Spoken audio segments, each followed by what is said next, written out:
Turn that to me.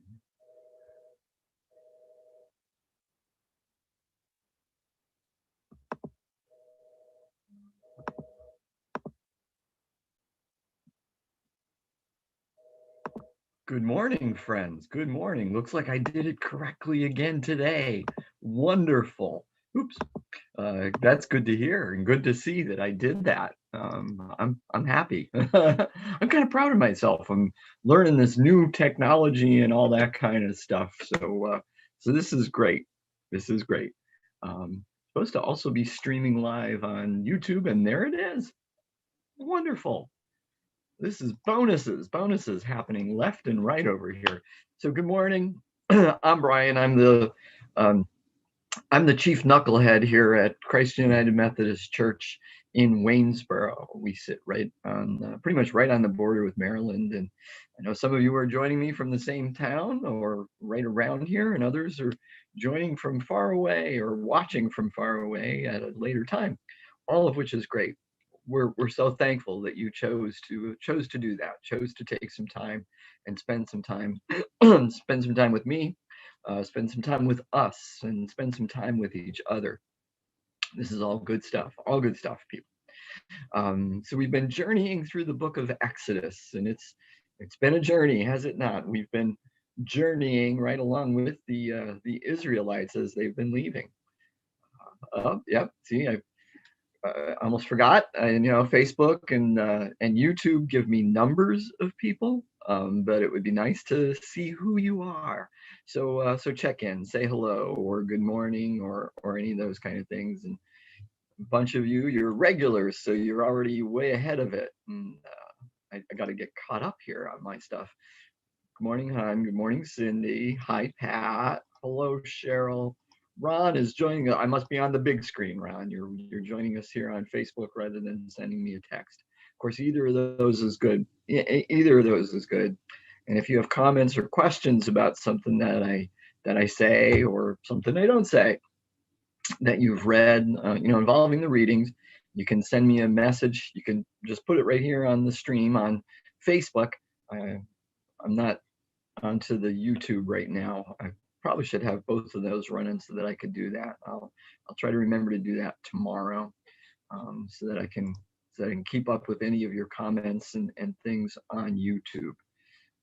Actually, I could probably do that now too, just in case.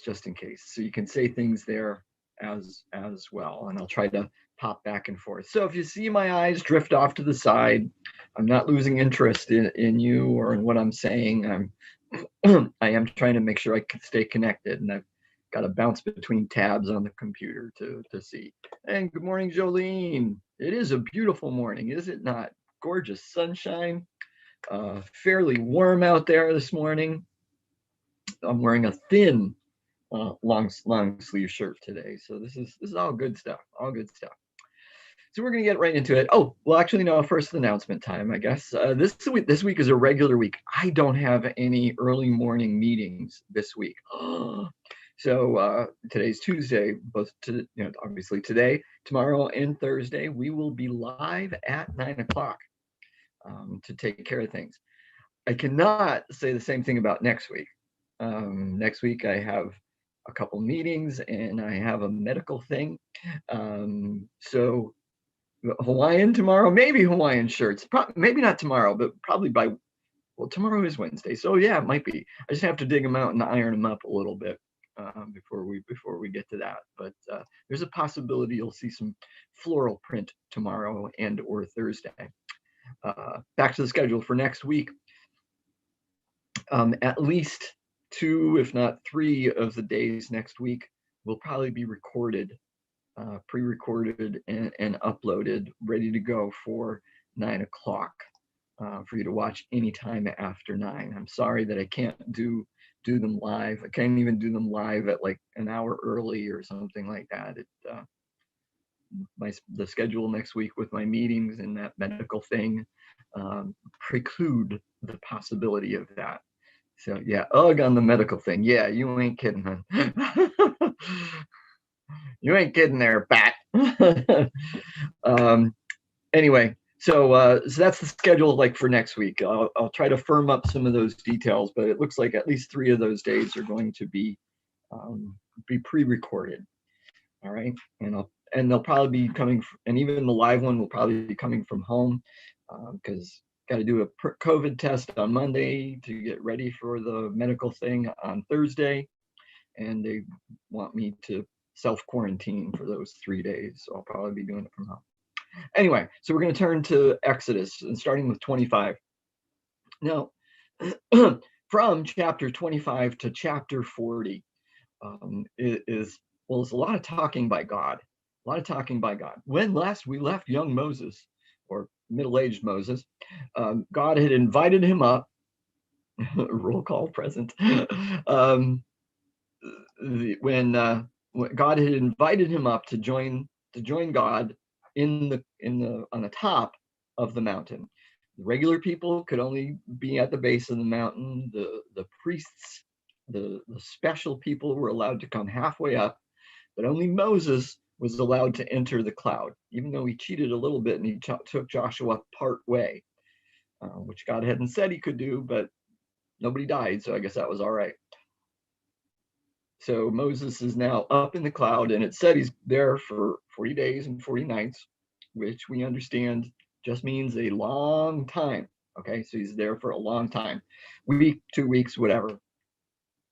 Time passes differently when you're in the cloud, I'm sure.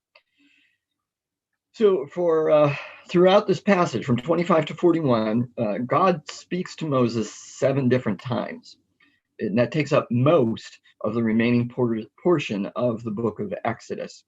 The first speech or conversation that God has with Moses or at Moses lasts 7 chapters.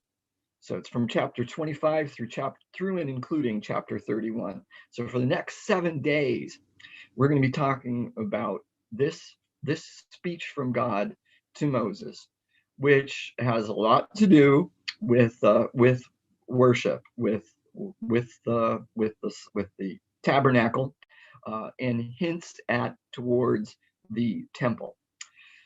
So a couple things to remind us of, because I think it's been a while since I actually said this part of this. I know I said it at the beginning. This collection of stories, and which were oral traditions, came together in what we have now. Most scholars agree anyway, somewhere around the period of the exile. Okay, so about 700, 800 years after the events, the purported events purportedly took place. So either during the exile, the Babylonian exile, or shortly thereafter is when this stuff all came together to create the book of Exodus. And they came from the different traditions, Yahwist, Elohist, and the priestly or Deuteronomical tradition. Most of this section here is most likely came from the priestly tradition, and most likely came from a much later period, probably came from the time of the exile, or just after it. And I'll explain why in just a couple minutes, because probably my first time I break, I'll explain why we think it came from that period. Well, there are a couple different reasons. One, because it is so set on the cultic practices that the priests would be very interested in and dedicated to, and for a different reason, which we'll talk about. So here we go, chapter 25. Hashem said to Moses, "Tell the people of Israel to bring me their sacred offerings. Accept the contributions from all whose hearts are moved to offer them. Here is a list of sacred offerings you may accept from them: gold, silver, and bronze, blue, purple, and scarlet thread, fine linen, and goat hair for cloth, tanned ram skins, and fine goat skin leather, acacia wood, olive oil for the lamps, spices for the anointing oil and the fragrant incense, onyx stones and other gemstones to be set in the ephod and the priest's chest piece. Have the people of Israel build me a holy sanctuary so I can live among them.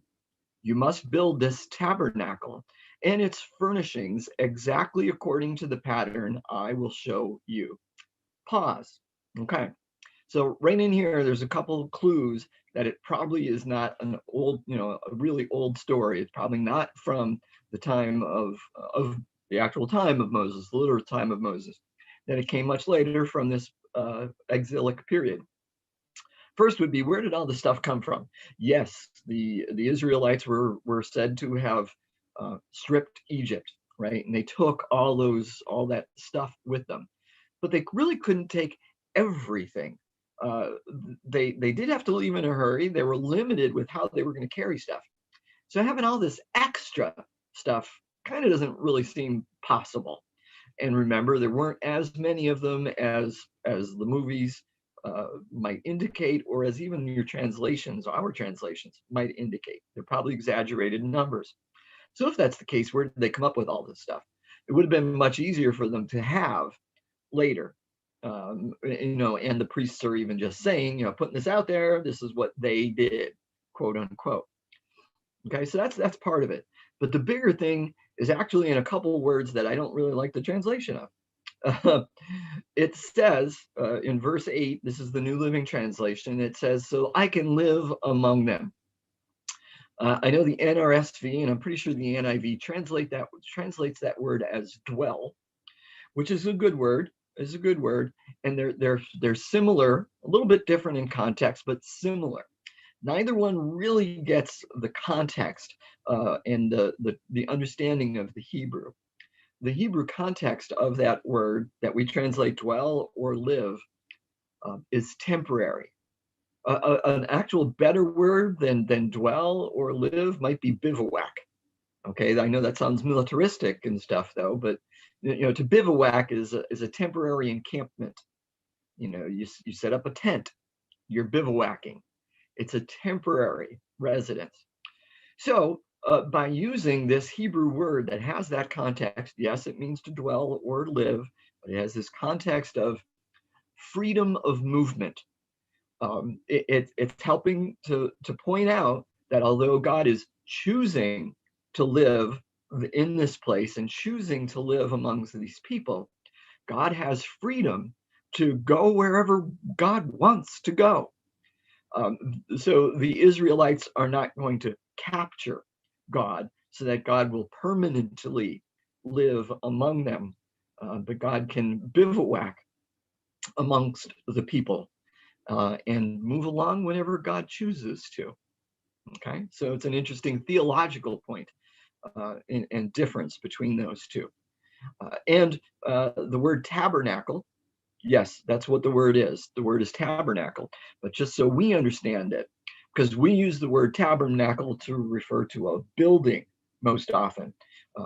Excuse me. There's different places are referred to as a tabernacle, and it's a physical structure. It's a church building, or a synagogue might be referred to as a tabernacle or whatever, and we'll call it that. It's even in the name of the building. So get that image out of your head. As we will see, and I'll probably post a picture when we get to a better description of it, of what the tabernacle was. It really was a tent, a very substantial tent, a very large tent, but it was temporary. It was movable, which is perfect for a people that are still moving, that are still journeying. They're not in a place yet, correct? So it would be perfect for the Israelites in the 1200 or 1100 BCE. It would also be perfect for these people in exile in the 5th century BCE, 5th, 6th century BCE, to be hearing this and understanding that God is not limited by location, because they have lost their location. They have lost the temple in Jerusalem by that point, and they might be concerned that God is no longer living with them, but God has this freedom to bivouac wherever God chooses to, in a tent, a tabernacle that God chooses to use. So those are a couple of the reasons why they think it makes a lot of sense. This comes from, you know, this period, that period of the exile. So we're going to continue from there. Plans for the Ark of the Covenant, woo-hoo, which I have an image behind me, and this must be exactly what it looks like because Harrison Ford said it was. Right? No, that's just a picture from the film Raiders of the Lost Ark. Excellent film, great film, the first of the Indiana Jones films. Excuse me, and John Rhys Davies is the other gentleman holding the other side. It's an image, it's a depiction. We don't know specifically what it looks like. Yeah, what it looked like. The instructions are here, gives pretty good images, pretty good things, but not everything's perfect. I've seen some really interesting ones, and I'll talk about them in a couple minutes. So here we go. We'll jump into now the description of the plans for the Ark of the Covenant. Just making sure I got everything here. All right, so have the people make an ark. Pause, or an aside, it's the same word that was used to describe the type of watercraft that Moses was put in. When Moses was put into an ark, we call it a basket, but he was put into that and sent along. So this is the same word used here.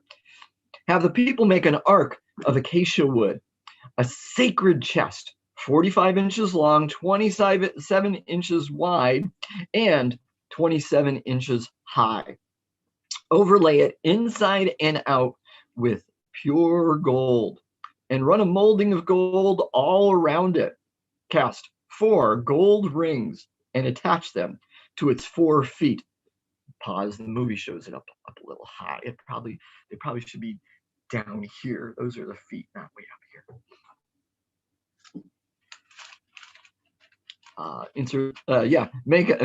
Make poles from acacia. Oh, sorry, back up. Yeah, there's 2 rings on each side. Yes, make poles from acacia wood and overlay them with gold. Insert the poles into the rings at the sides of the ark to carry it. These carrying poles must stay inside the rings. Never remove them. When the ark is finished, place inside it the stone tablets inscribed with the terms of the covenant, which I will give to you. Pause. Okay. So somebody messed up with that movie, right? Because somebody did wrong. They removed those poles from the rings, and Indiana and his friend had to reinsert them into the holes, into the rings. So, but we're getting the idea here, right? It's going to be it's a box, and it's gold inside and out. It's got poles to hold to carry it. Purpose being, it doesn't specifically say it here, it will say it elsewhere, you're not supposed to touch the Ark of the Covenant. There is an instance in the story with David when he's bringing it back to when he's bringing it to Bethlehem, or is it to Jerusalem, that somebody touches it and they die. They're trying to protect it because the cart it was in started to fall over, and somebody reached out to grab it and touch it and they died. Because it's too holy, God's presence is there, and you can't touch that with bad material. In other words, matter itself. So, in order to prevent that, you put these poles in it, and that's how you're going to carry it. And we're hearing the first of the reasons, the first of the purposes for the ark. Some people say it's for one thing. Some people say it's for a different purpose. The building of this ark. We'll talk about both of them, and I would say, why can't it be both, being held in tension, since that's what the text seems to say. But the first purpose that's being described, not necessarily the more important purpose, is that it is a place. It is a box. It's a place to store something. In this case, it's the tablets, the stone tablets of the covenant, of the commandments. Also will be that jar of manna from before, and also will be, I believe, Aaron's staff at some point is said to also be stored in there. Okay, and that kind of stuff. So it's special stuff. That's only one of the reasons. We're going to find out the second one now.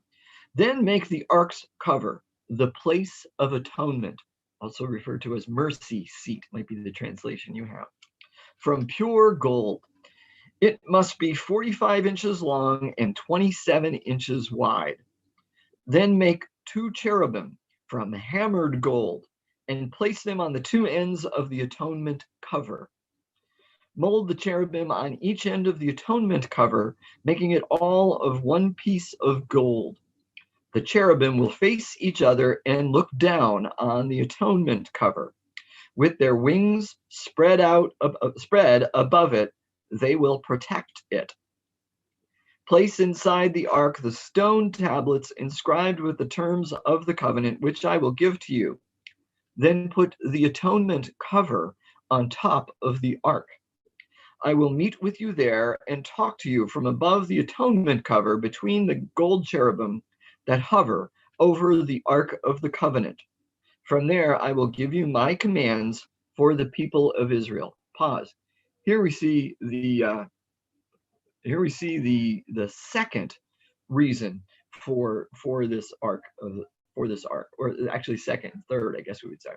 First is in that term mercy seat, or the New Living Translation says seat of atonement. Perfectly good translation as well. Most viewers probably say mercy seat. Now, when we hear the word seat, we think of a place to sit, correct?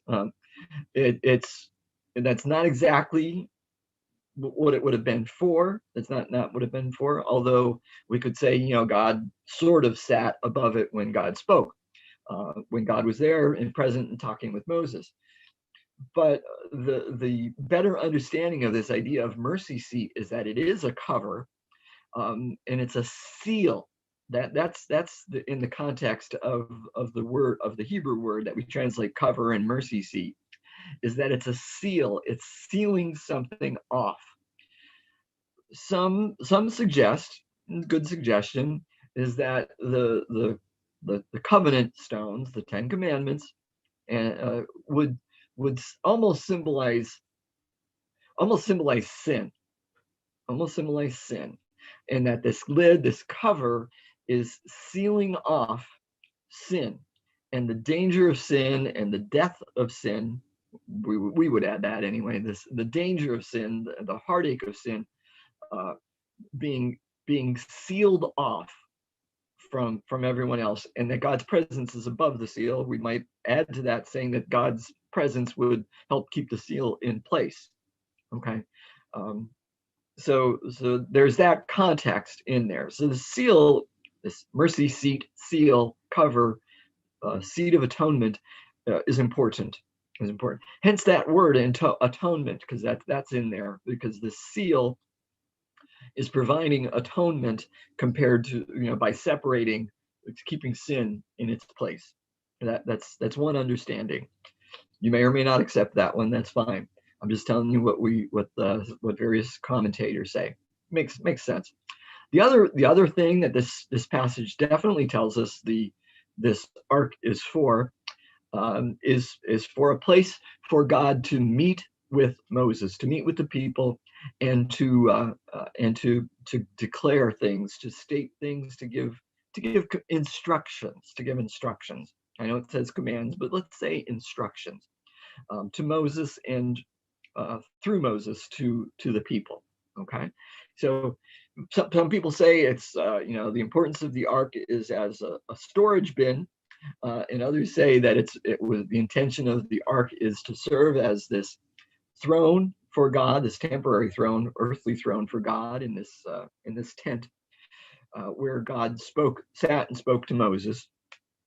Others might say it's because of that seat, that seal that holds off sin. My answer is, why can't it be both or all three, whichever way you want to look at it? I think it can be a multi-purpose tool.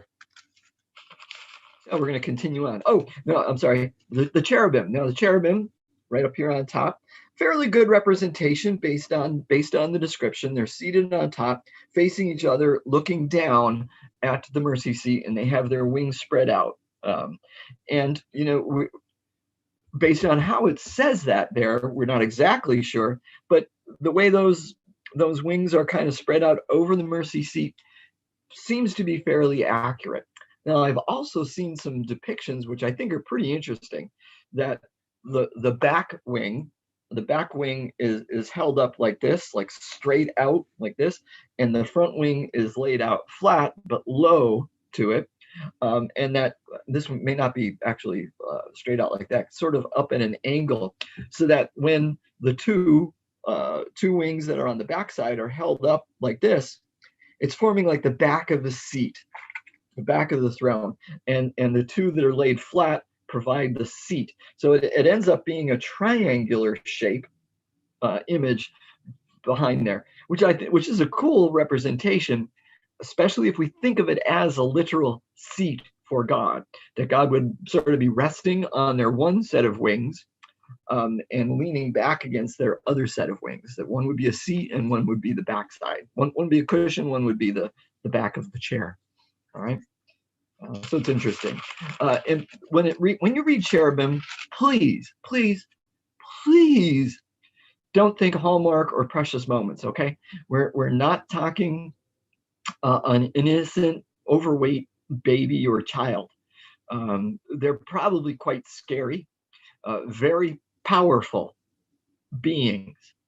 We would not go, oh, when we saw them. We'd probably go, oh, and need to be calmed by them and by God in order to be in their presence.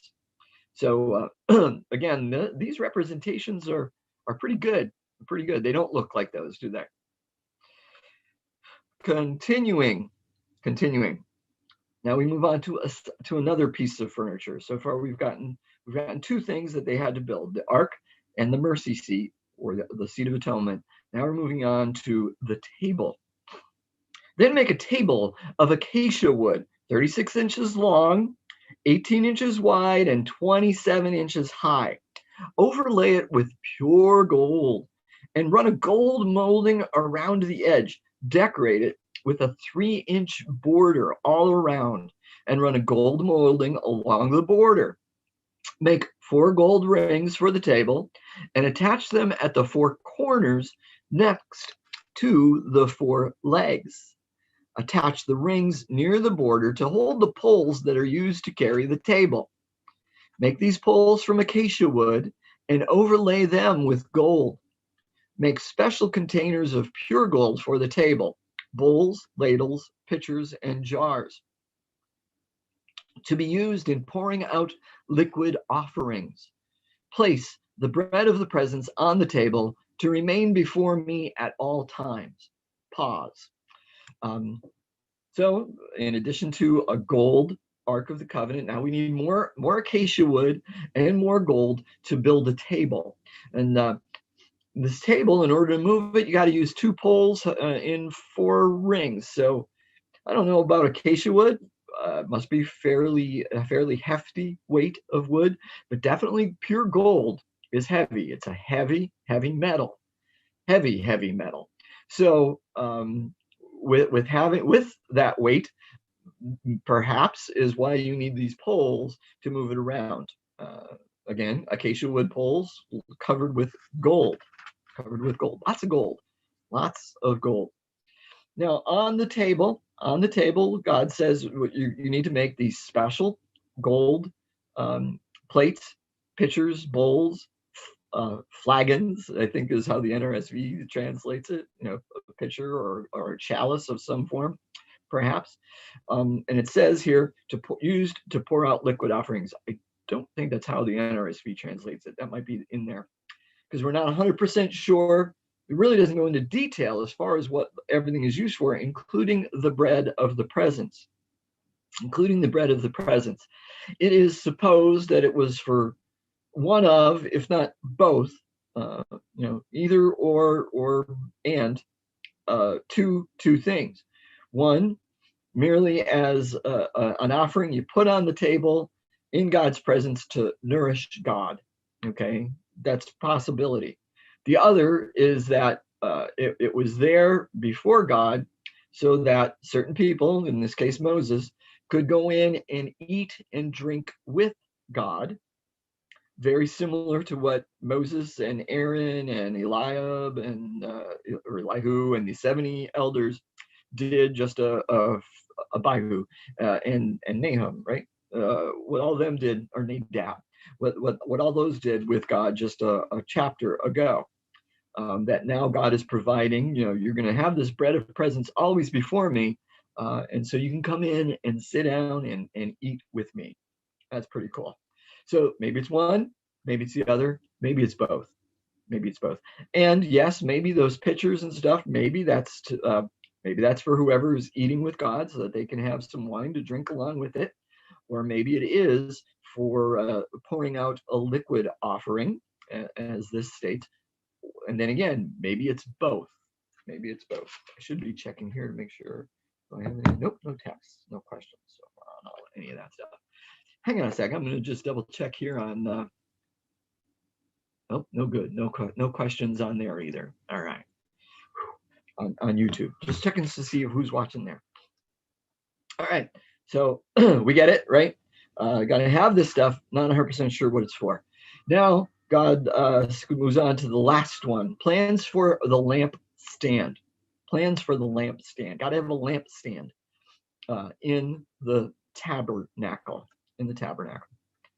And all of these items would be in what was considered to be the Holy of Holies. This is only going to take up a piece of the entire tabernacle. We'll get there, all right? But these are all together in one spot, one section of the tabernacle. Make a lampstand of pure hammered gold. Make the entire lampstand and its decorations of one piece: the base, center stem, lamp cups, buds, and petals. Make it with 6 branches going out from the center stem, 3 on each side. Each of the 6 branches will have 3 lamp cups shaped like almond blossoms, complete with buds and petals. Craft the center stem of the lampstand with 4 lamp cups shaped like almond blossoms, complete with buds and petals. There will also be an almond bud beneath each pair of branches, where the 6 branches extend from the center stem. The almond buds and branches must all be of one piece with the center stem, and they must be hammered from pure gold.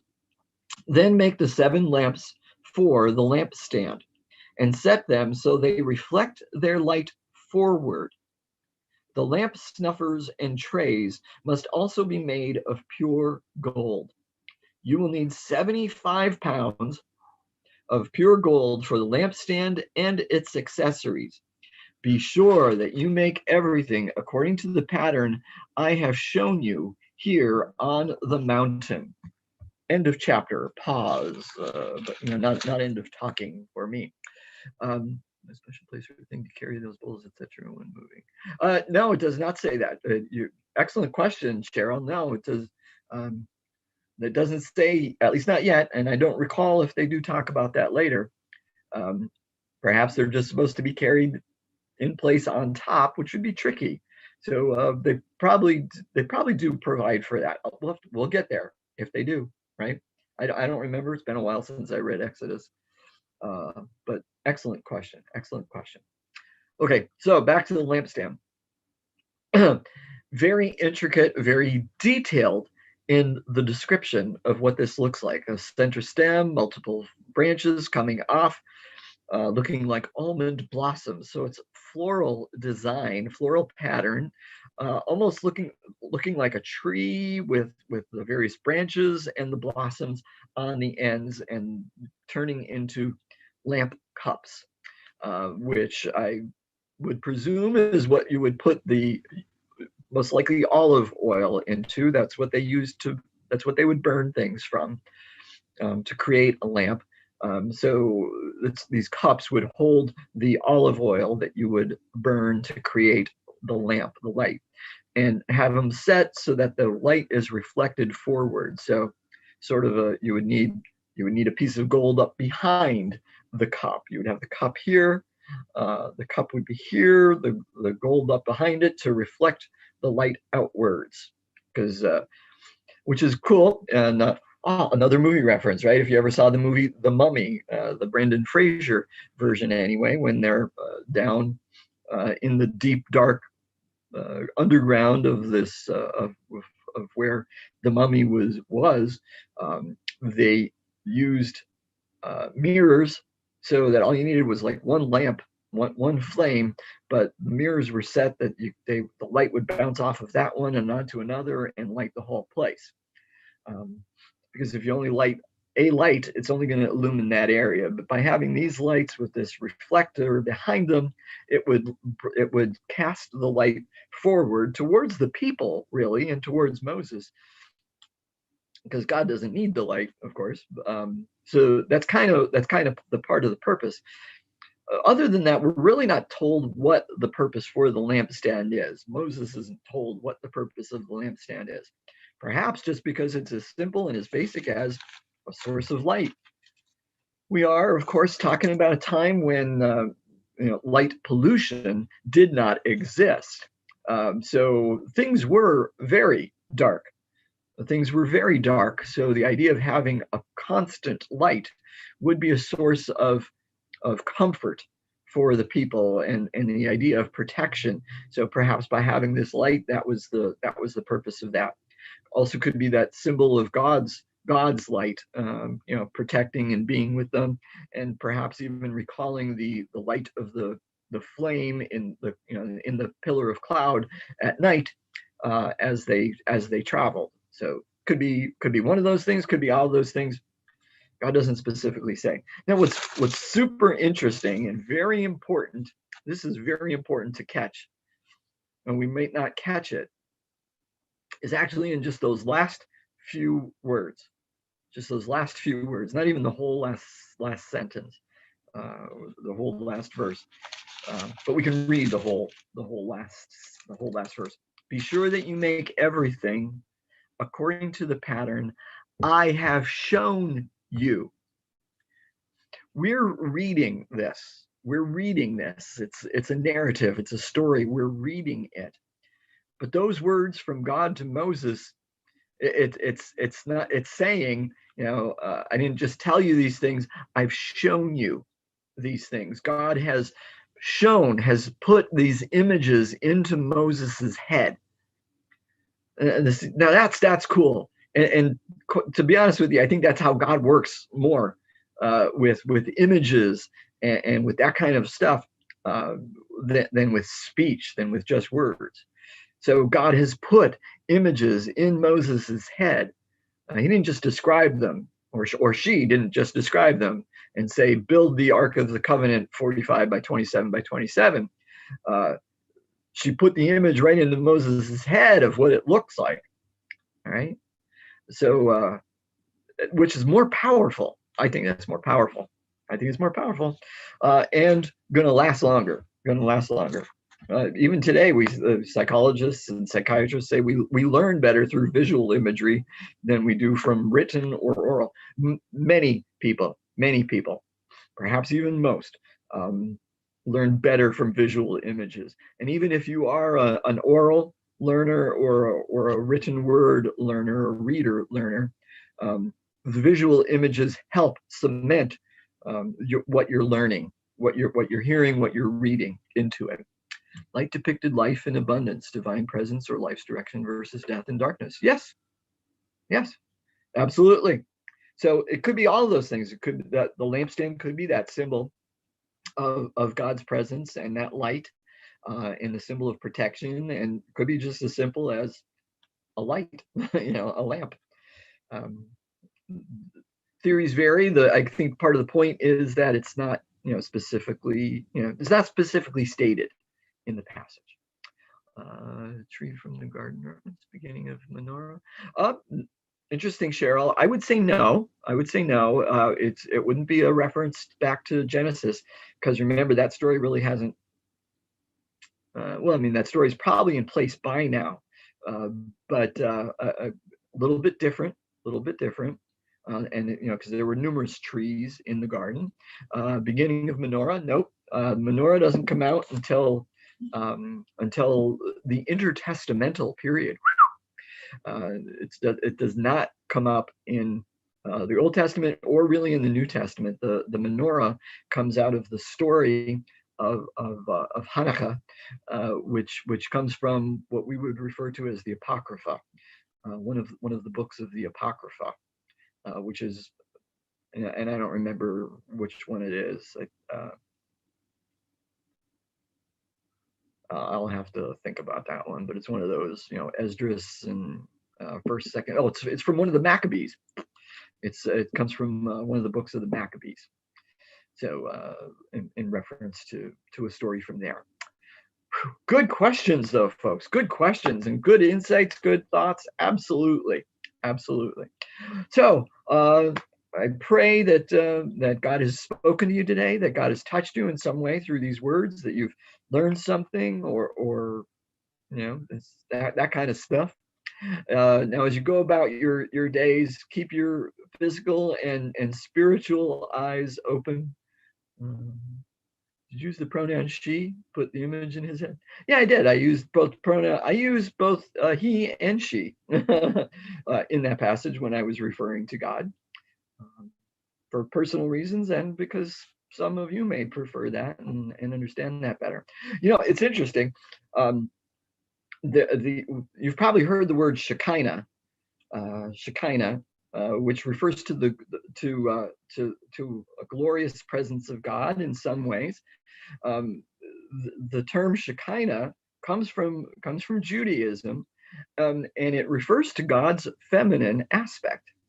It refers to God's feminine aspect in particular.